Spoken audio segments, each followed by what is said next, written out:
Hey everyone, today I'll walk you through how to add columns on Wix in the editor. Head to your Wix account and click Edit Site in the top right corner of your screen. The Wix editor will load with your website displayed. Columns in Wix must be added inside strips. Those are the horizontal sections on your page.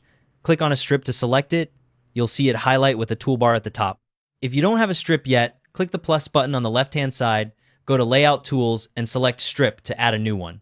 Once your strip is selected, click the Layout icon in the Strip toolbar.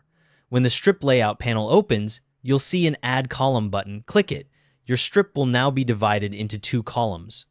If you want more than 2 columns, click Manage Columns in the Strip toolbar, then click Add Column again. Each time you click, another column appears. You can add up to 5 columns total. Now adjust the column widths. With the strip still selected, click Layout in the toolbar again. You'll see Column Proportions presets. Click one to set equal widths or another preset layout.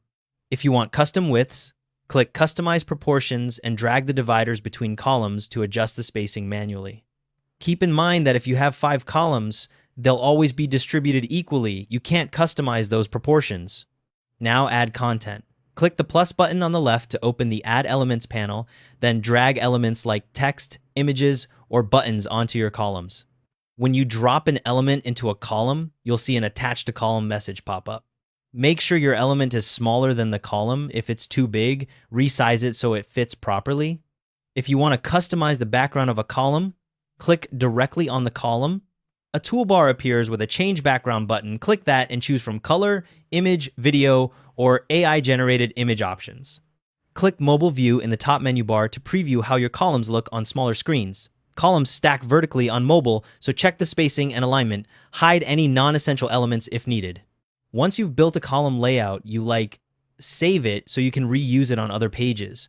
Make sure your text sits in the grid lines of each column so it's visible on all devices. That's how you add columns on Wix.